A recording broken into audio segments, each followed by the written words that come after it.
Dear Alexander Grigoryevich, respected comrades, today within the framework of the exercises, we are conducting the first joint training of the armies of Russia and Belarus on the management of strategic and tactical nuclear forces.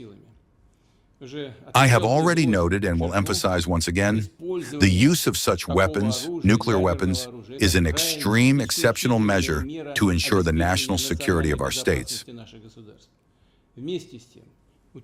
At the same time, given the growth of tension in the world, the emergence of new threats and risks, our nuclear triad, as before, must serve as a reliable guarantor of the sovereignty of the Union State of Russia and Belarus, ensure the resolution of tasks of strategic deterrence, the maintenance of nuclear parity, and the balance of power at the global level.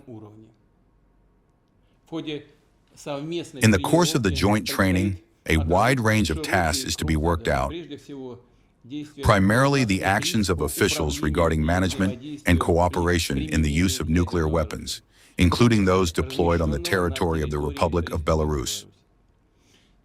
We will also conduct practical launches of ballistic and cruise missiles today. Alexander Grigoryevich, I pass the floor to you. The tasks have been fully accomplished. I want to thank everyone, above all the President of Belarus, Alexander Grigoryevich Lukashenko, all the participants of this work, this training, the servicemen of the Russian and Belarusian armies for the good organization, competent work, and precise actions. Such joint work, undisputedly, strengthens our combat brotherhood, the coordination of units and formations. It is important to further increase the level of preparation of the strategic and tactical nuclear forces to develop all of their components. At the same time, as I have already said, we do not intend to get dragged into an arms race. Our nuclear triad will remain at the level of necessary sufficiency. We are doing everything that was planned even decades before this, decades precisely. We are working in a planned routine, precisely, harmoniously, and, thank God, everything is working out for us. Within the framework of the State Armament Program, we plan to equip the strategic missile forces with new missile systems of both stationary and mobile basing. As you know, testing was recently successfully completed on the Sarmat intercontinental ballistic missile, which possesses high tactical and technical characteristics and is capable of overcoming all modern and prospective missile defense systems. We will continue to accept into the composition of the Navy modern nuclear submarine cruisers and into the aerospace forces new and modernized strategic bombers. Undisputedly, we will increase the combat readiness of other branches and arms of the forces, working out training and combat tasks, taking into account the experience of the special military operation, including this year during joint trainings and maneuvers.